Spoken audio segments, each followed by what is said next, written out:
Indo Count industries के बारे में हम जानेंगे कंपनी क्या है और ये करती क्या है, इसके कुछ competitive strength, future growth prospect क्या रहेंगे कंपनी की, कौन से फाइनेंशियल वैल्यूएशंस पर लेना कंपनी को सही रहेगा और कंपनी से जुड़ी कुछ की रिस्क। उससे पहले हम जानेंगे global market share.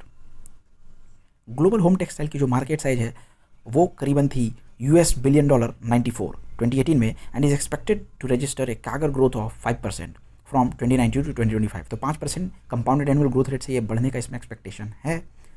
By 2025, US and Europe are the biggest consumers, constituting 60% of the home textile imports, while India, China, Pakistan are among the key supplier. So basically देखिए इंडिया, चाइना और पाकिस्तान एक की सप्लायर है। India के पास एक बहुत बड़ा benefit ये है कि ये कॉटन, जूट, सिल्क, ये सब जो भी यहाँ पर एग्रो प्रोडक्ट्स है यहाँ पर ये इंडिया में मैन्युफैक्चर होती है लार्ज क्वांटिटी पे, और यहाँ पर लैंड सूटेबल है इंडिया में, तो इंडिया ये सबको प्रोड्यूस कर पाता है, बहुत बड़ा प्रोड्यूसर है इंडिया। तो इसी कारण से इंडिया यहाँ पर सप्लाई करने में, एक्सपोर्ट करने में बहुत महत्वपूर्ण भूमिका निभाता है। और ये अराउंड आपको यूरोप हुआ, यूएस हुआ, इन सब कंट्रीज़ में ये बहुत यहाँ पर सप्लाई करता है। इंडिया सप्लाई करती है, यहाँ पर चाइना करते हैं, और यहाँ पर पाकिस्तान भी यहाँ पर एक्सपोर्टर्स है। और बेसिक जो यहाँ पर मैसिव कंज्यूमर है वो है US and Europe. So with a combined market share of over 41%, US and Europe dominate the global apparel market, while Asian countries like China, India and Japan collectively account for market share of 21%.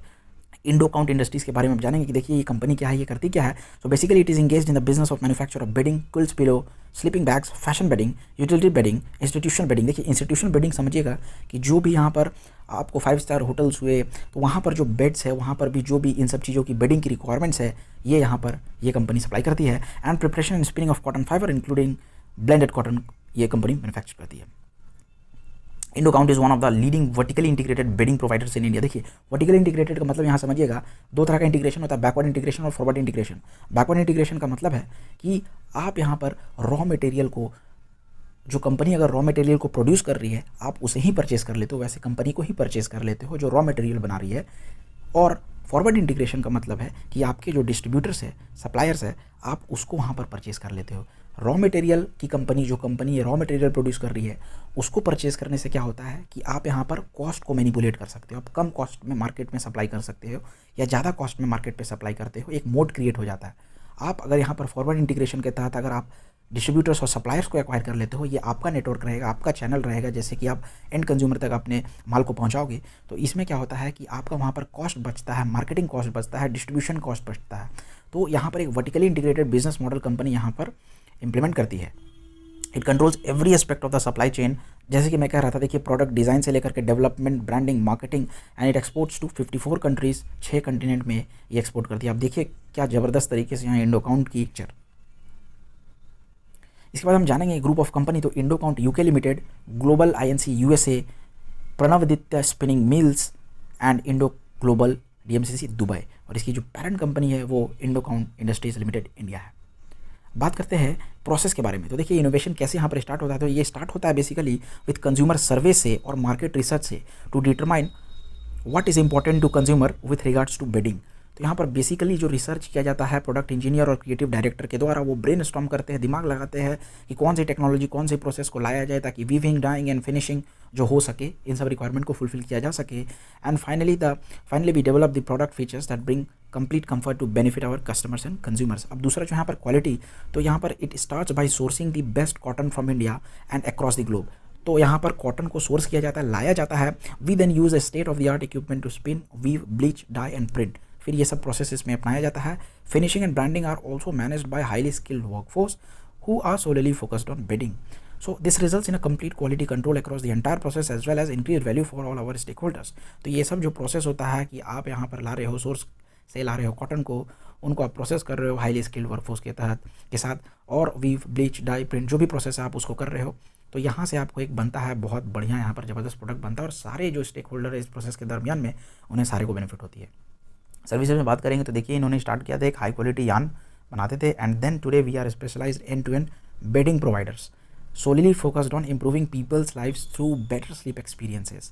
देखिए यहाँ पर आप समझिएगा कि अगर यहाँ पर जैसे कि डिस्पोजेबल इनकम, सेविंग्स जो करने के बाद जो इनकम बचती है, यहाँ पर आप अपने कंफर्ट में वो इनकम को लगाना चाहते हैं, तो यहाँ पर जो मैट्रेस की रिक्वायरमेंट्स होती है, बेड्स की रिक्वायरमेंट्स होती है, पिलोज़ की रिक्वायरमेंट्स होती है, किल्स की रिक्वायरमेंट होती है, तो एक मिडिल से लेकर के हायर मिडिल क्लासेस एवं रिच क्लासेस में ये यहाँ पर प्रोडक्ट यहाँ पर पेनिट्रेट करने की क्षमता रखता है। जैसे जैसे यहाँ पर यंगस्टर्स में कंजम्पशंस बढ़ेंगी, ये बहुत तेज़ी से यहाँ पर ये भागने वाली है टेक्सटाइल अपैरल और जो भी किल्स और स्लीपिंग बेडिंग रिलेटेड जो भी प्रोडक्ट होती है। So we are flexible and fast and do everything from yarn to private level. Private level का मतलब समझिएगा, ये आप एक मैन्युफैक्चरर से आप मटेरियल खरीदते हो, एंड प्रोडक्ट खरीदते हो और आप उसको अपने ब्रांड के नाम से बेचते हो। तो ये कंपनी दोनों चीज़ करती है, प्राइवेट लेवल पे भी काम करती है, देती है दूसरों को, और अपने ब्रांड के भी प्रोडक्ट को पहुंचाती है मार्केट में। To meet the complete needs of our partners, we pride ourselves on being good communicators and providing responsive services to meet the client demands. हम जानेंगे कि कौन से ब्रांड्स कंपनी के पास है।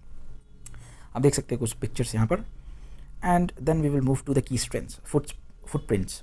So it exports to 54 countries across 6 continents, and our strong product positioning differentiated through innovation, research and development, continuous product development enable us to stand out on the market. अब focus देखते हैं, strong brand recall, value and focus on bed linen products help us get more business leading to more repeat orders.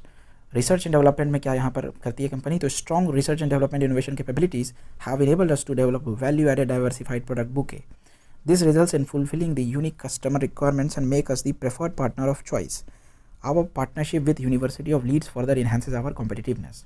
तो यहाँ पर company innovation के साथ, strategic partner के साथ रिसर्च करती रहती है कि कौन सी प्रोडक्ट चल रही है फैशन की मार्केट, उस हिसाब से कौन सी कंपनी को प्रोडक्ट बनानी है ताकि कंपनी यहाँ पर एक मार्केट में कॉम्पिटिटिव स्ट्रेंथ को बरकरार रखे. अवेलेबिलिटी की बात करेंगे तो कंपनी की जो प्रोडक्ट है ऑनलाइन रिटेलर्स जैसे कि अमेजॉन में अवेलेबल है, आईटी टेक्नोलॉजी से इक्विप्ड है, कंपनी एसएपी का भी इस्तेमाल करती है, ईआरपी सिस्टम्स का इस्तेमाल करती है इन्वेंट्रीज को मैनेज करने के लिए. तो ये एक बहुत तगड़ा यहाँ पर मुझे दिख रहा है कि स्ट्रेंथ कंपनी के पास. फाइनेंशियल स्ट्रेंथ बात करेंगे तो हेल्दी लिक्विडिटी कंपनी पोजीशन है कंपनी के बाद.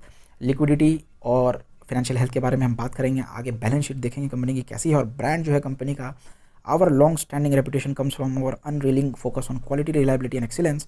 इन house brands are licensed and hold a strong position in the domestic as well international market. चलिए देखते हैं, देखिए क्या ज़बरदस्त यहाँ पर प्रोडक्ट दिख रही है कंपनी की. अब बात करते हैं कि कौन कौन सी प्रोडक्ट पोर्टफोलियो है कंपनी की. तो बेडशीट में आप देख सकते हो flat sheet, fitted sheet, pillow sheets, pillow cases.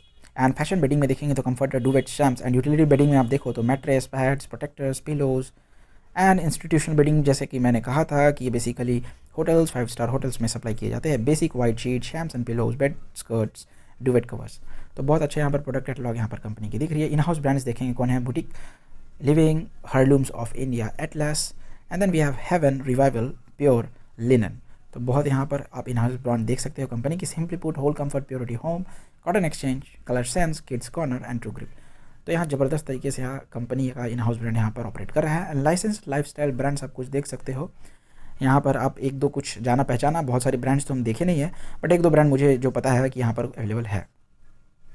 अब देखते हैं कि रिस्क क्या जुड़ी है कंपनी के साथ. तो इकोनॉमिक रिस्क जो सबसे पहला कंपनी के साथ आता है कि जैसे कि ग्लोबल इकोनॉमी स्लो डाउन होती है, ये डिमांड को हैम्पर कर सकती है and would also impact the revenue. तो देखिए मिटिगेशन कंपनी से बचने के लिए क्या तरीका लगाती है, मिटिगेशन स्ट्रेटजी. तो diversified presence across various country.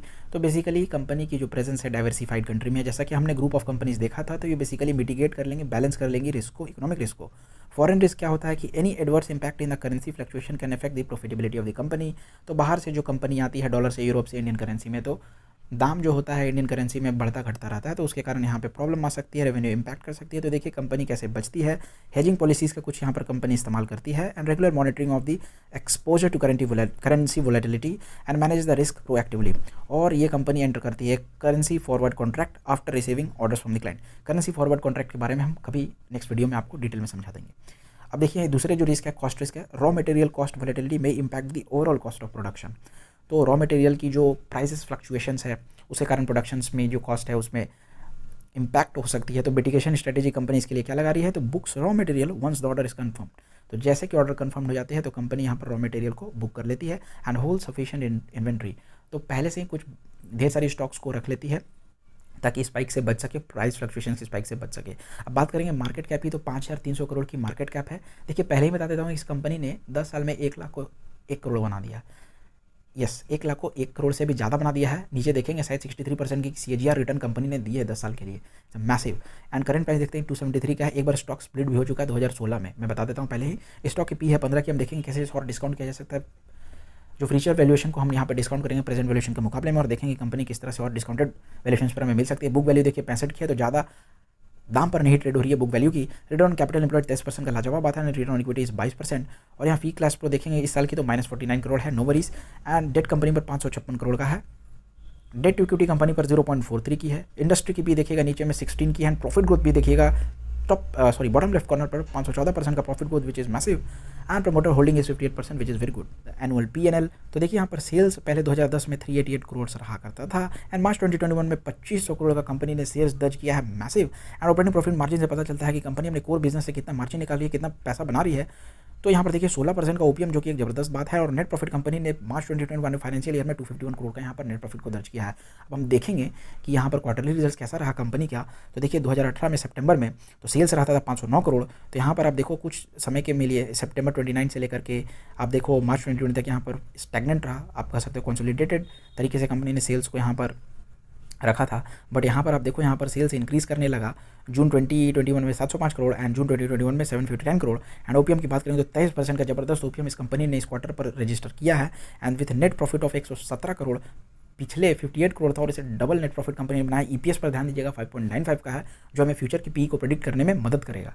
अब देखिए प्रेडिक्ट करते हैं फ्यूचर की पी को, तो 5.95 की पी को अगर हम 4 क्वार्टर तक के लिए देखते हैं, हम यहाँ पर मान के चल रहे हैं कि कंपनी आने वाले 4 क्वार्टर्स के लिए कोई भी ग्रोथ नहीं दिखाएगी, ना ग्रोथ दिखाएगी ना डी ग्रोथ दिखाएगी। इसी रफ्तार से कंपनी 5.9 की ईपीएस से इसी प्रॉफिट के साथ कंपनी काम करेगी। अगर ग्रोथ दिखा देती है तो it's very good for investors, नहीं भी दिखाती है तो कोई दिक्कत की बात नहीं। इसी रफ्तार से 5.95 की ईपीएस के आने वाले 4 क्वार्टर के लिए चलिए हम देखते हैं कंपनी की पी क्या होगी। तो 23.8 का यहाँ पर पी निकल रहा है। अब हम यहाँ पे प्रेडिक्ट करेंगे फ्यूचर पी को। तो पी निकालने के लिए जो फॉर्मूला होता है आपको करंट प्राइस से डिवाइड कर देना होता है ईपीएस से, यानी कि अर्निंग पर शेयर से। तो ये 23.8 हमारा ईपीएस निकला था। तो यहाँ जो प्रोजेक्टेड पीई है, करंट प्राइस है हमारा 273 का, और हम यहाँ डिवाइड करेंगे ईपीएस से 23.8 को, तो ये हमारा निकल कर आता है 11 की पी। और इंडस्ट्री अप्रॉक्स आपको 14 या 15 की पर दिख रहा है। तो अभी इंडस्ट्री की पी से बहुत अंडर वैल्यूड है। अब यहाँ हम बात करेंगे कि जो बैलेंस शीट की कंपनी की, तो 39 करोड़ का यहाँ पर शेयर कैपिटल हमें दिख रहा है कांस्टेंट। रिजर्व्स की बात करो तो 2010 में 156 करोड़ का रिजर्व्स था कंपनी के पास। मार्च 2021 में आप देखो 1200 करोड़ का रिजर्व्स है, which is very good. And borrowing देखो 556 करोड़ की है, which is less than the reserves, so it is also very good. Investment देखिए कंपनी वहाँ पर 167 करोड़ का है, जैसे कि हम bonds, fix deposits and equity stocks पर इन्वेस्ट करते हैं। मैं बेसिकली स्टॉक्स पर करता हूँ, नॉट एफडी और नॉट पीपीएफ और एनीवेयर, डायरेक्ट इन्वेस्टमेंट्स करता हूँ मैं स्टॉक पर। तो यहाँ पर कंपनी भी कुछ इन्वेस्टमेंट करके रखती है। तो ये 167 करोड़ आपको आने वाले साल में और भी बहुत बड़ा रकम हो सकता है, which no one knows. Company को पता होगा इसके बारे में कि आप कहाँ पे कंपनी ज़्यादा इन्वेस्टमेंट्स कर रही है, ये पूरा सिलसिला जो है, और ये बहुत अच्छा तरीके से कंपनी को रिटर्न दे सकता है आने वाले सालों में। तो बैलेंस शीट मुझे यहाँ पर तगड़ा दिख रहा है। अब बात करते हैं सीएजीआर की। देखिए 61% का सीएजीआर 10 साल में, यानी कि देखिए 58% का सीएजीआर आपको अगर 10 साल के लिए मिलता है और 1 लाख को 10 साल में आपका बन जाता है 1 करोड़, अगर 58% का सीएजीआर आपको मिलता है, which is very good. And 1 साल में कंपनी ने बनाया है 283%, यानी कि 1 लाख को बनाया है 3,83,000। प्रॉफिट ग्रोथ की बात करेंगे तो 3 साल में 26% का प्रॉफिट ग्रोथ कंपनी ने रजिस्टर किया है। एंड सेल्स ग्रोथ की बात करेंगे तो 3 साल में 11% का sales growth, which is also very good. Return on equity भी कंपनी ने ज़बरदस्त रखा है। अब बात करते हैं सबसे लास्ट में प्रमोटर को। देखिए एफआईआई डीआई से हमें कोई मतलब नहीं होता है।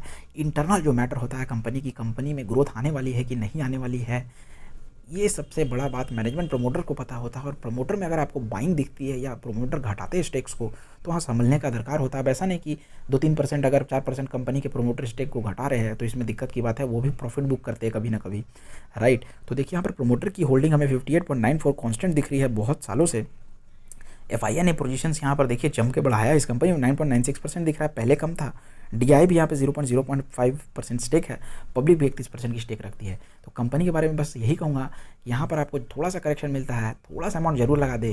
कंपनी बढ़िया है, अंडर वैल्यूड है, और ज़बरदस्त यहाँ पर टेक्सटाइल सेक्टर में आग लगने वाली है, बहुत सारा पैसा होने वाला है टेक्सटाइल केमिकल सेक्टर में, और मेटल की भी स्टॉक्स में यहाँ आपको दिया हो, वीडियो में देख लेना कभी भी।